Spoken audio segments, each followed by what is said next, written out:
ದರ್ಶನ್ ಮತ್ತು gang police custody ಇವತ್ತಿಗೆ ಅಂತ್ಯವಾಗುತ್ತೆ. ಇಂದು court ಮುಂದೆ ಹಾಜರುಪಡಿಸ್ತಾರೆ ಇವರೆಲ್ಲರನ್ನೂ ಕೂಡ.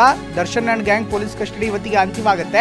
ಈ ಹಿನ್ನೆಲೆಯಲ್ಲಿ ದರ್ಶನ್ ಮತ್ತು ಸಹಚರರನ್ನ ಇವತ್ತು ಕೋರ್ಟ್ ಮುಂದೆ ಹಾಜರುಪಡಿಸ್ತಾರೆ ಪೊಲೀಸರು.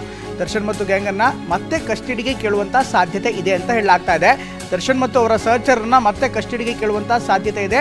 ದರ್ಶನ್ ಹಾಗೂ ಇತರ ಆರೋಪಿಗಳನ್ನ ಮತ್ತೆ ಕಸ್ಟಡಿಗೆ ಕೇಳುವಂತ ಸಾಧ್ಯತೆ ಇದೆ ಅಂತ ಹೇಳಲಾಗ್ತಾ ಇದೆ. ಮತ್ತೆ 4 ದಿನಗಳ ಕಾಲ ಕಸ್ಟಡಿಗೆ ಕೇಳುವಂತ ಸಾಧ್ಯತೆ ಇದೆ ಅಂತ ಹೇಳಲಾಗ್ತಾ ಇದೆ. ಈಗಾಗಲೇ ವಿಚಾರಣೆ ಮಾಡಲಾಗ್ತಾ ಇದೆ. ಮತ್ತಷ್ಟು ವಿಚಾರಣೆ ಅಗತ್ಯ ಇರುವಂತಹ ಹಿನ್ನೆಲೆಯಲ್ಲಿ ತನಿಖಾ ತಂಡದ ಜೊತೆಗೆ ಈಗ ಪೊಲೀಸ್ ಆಯುಕ್ತರು ಸಭೆ ಕೂಡ ಮಾಡ್ತಾ ಇದ್ದಾರೆ. ಸಭೆಯಲ್ಲಿ ನಿರ್ಧಾರ ಕೈಗೊಳ್ಳಲಿರುವಂತಹ ತನಿಖಾಧಿಕಾರಿಗಳು ಅಂದರೆ ತನಿಖಾಧಿಕಾರಿಗಳೇ ಹೇಳ್ತಾರೆ, ಅವರ ವಿವೇಚನೆಗೆ ಬಿಟ್ಟಂತದ್ದು. ಸಭೆ ಬಳಿಕ ಕೋರ್ಟ್ಗೆ ಹಾಜರುಪಡಿಸಿರುವಂಥ ಪೊಲೀಸ್ ಇವತ್ತು ಅವರ ಕಸ್ಟಡಿ ಅಂತ್ಯವಾಗ್ತಾ ಇದೆ, ಪೊಲೀಸ್ ಕಸ್ಟಡಿ. ಹೀಗಾಗಿ ಸಹಜವಾಗಿ ಅವರನ್ನು ಕೋರ್ಟ್ ಮುಂದೆ ಹಾಜರುಪಡಿಸಬೇಕಾಗತ್ತೆ. ಅದಾದ ಬಳಿಕ ಮತ್ತೆ ಈಗ ತನಿಖೆಗೆ ಅಗತ್ಯವಿದ್ದರೆ ಅವರನ್ನು ಮತ್ತೆ ಪೊಲೀಸ್ ಕಸ್ಟಡಿಗೆ ಕೇಳುವಂಥ ಸಾಧ್ಯತೆ ಇರುತ್ತೆ. ಈಗ ಸಭೆ ನಡೀತಾ ಇದೆ. ಪೊಲೀಸ್ ಆಯುಕ್ತರು ತನಿಖಾಧಿಕಾರಿಗಳ ಜೊತೆಗೆ ಸಭೆಯನ್ನು ಮಾಡ್ತಾ ಇದ್ದಾರೆ.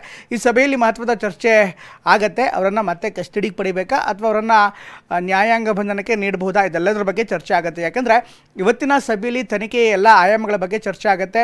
ಒಂದು ವೇಳೆ ಇನ್ನೊಂದಿಷ್ಟು ತನಿಖೆಯ ಅವಶ್ಯಕತೆ ಇದೆ, ಯಾವುದಾದ್ರು ವಿಚಾರಗಳನ್ನು ಇನ್ನಷ್ಟು ಕೆದಕಬೇಕು ಅನ್ನುವಂಥ ವಿವರಗಳೇನಾದ್ರು ಅವರಲ್ಲಿದ್ದಲ್ಲಿ ಅಥವಾ ಅದರ ಅಗತ್ಯತೆ ಇದ್ದಲ್ಲಿ ಖಂಡಿತವಾಗ್ಲೂ ಆಗ ಪೊಲೀಸ್ ತನಿಖಾಧಿಕಾರಿಗಳು ಇನ್ನೂ 4 ದಿನಗಳ ಕಾಲ ತನಿಖೆಗೆ ಕೇಳುವಂಥ ಸಾಧ್ಯತೆ ಇದೆ. ಹೀಗಾಗಿ ಈ ಒಂದು ಪ್ರಕರಣಕ್ಕೆ ಸಂಬಂಧಪಟ್ಟಂತೆ ಈಗಾಗಲೇ ಸುಮಾರು 10 ದಿನಗಳ ಕಾಲ ಅವರನ್ನು ತನಿಖೆಯ ಅಂದರೆ ಪೊಲೀಸ್ ತನಿಖೆಗೆ ಅಥವಾ ಪೊಲೀಸ್ ಕಸ್ಟಡಿಗೆ ನೀಡಲಾಗಿದೆ. ಹೀಗಾಗಿ ಸಹಜವಾಗಿ ಈ ಎಲ್ಲ ವಿಚಾರಣೆಗಳನ್ನು ನೋಡ್ತಾ ಇದ್ದರೆ ಇನ್ನಷ್ಟು ಕಾಲಾವಕಾಶ ಬೇಕಾ ಅನ್ನುವಂಥ ಪ್ರಶ್ನೆ ಇದೆ.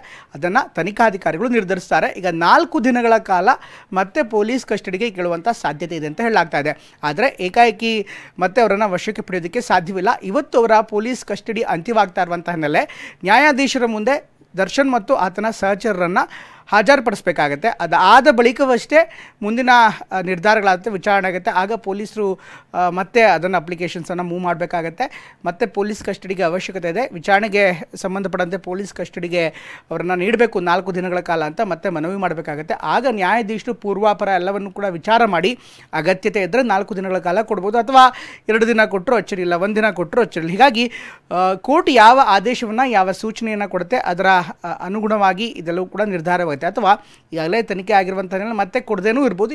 ಏನೇ ಪೊಲೀಸರ ವಿಚಾರಣೆಗೆ ಬಿಟ್ಟಿರುವಂಥದ್ದು ಕೊಡುವಂಥ ಸಾಧ್ಯತೆ ಹೆಚ್ಚಿದೆ.